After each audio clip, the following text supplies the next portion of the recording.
क्या आप जानते हैं एक नबी को आग में फेंका गया मगर आग ने उन्हें जलाया नहीं। कदीम बाबुल में लोग बुतों की इबादत किया करते थे, मगर हजरत इब्राहीम अलैहिस्सलाम लोगों को बताते थे कि इबादत सिर्फ एक अल्लाह की होनी चाहिए। ये बात बाबुल के लोगों को बिल्कुल पसंद नहीं आई।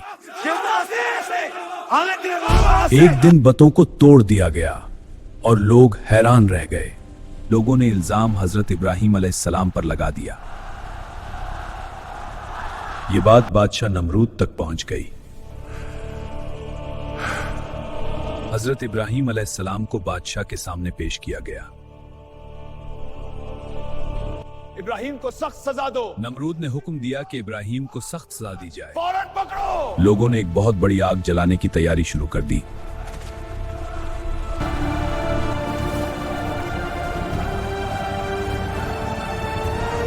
बड़ी आग जलाई गई कि उसकी गर्मी दूर तक महसूस हो रही थी। फिर हजरत इब्राहीम अलैहिस्सलाम को आग में फेंकने की तैयारी की गई और उन्हें आग के शोलों में फेंक दिया गया। मगर इसी लम्हे एक मोजिज़ा हुआ।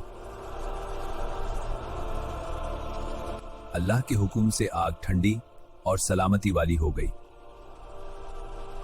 हजरत इब्राहीम अलैहिस्सलाम आग के अंदर बिल्कुल महफूज रहे। लोग हैरान रह गए कि यह कैसे मुमकिन हुआ।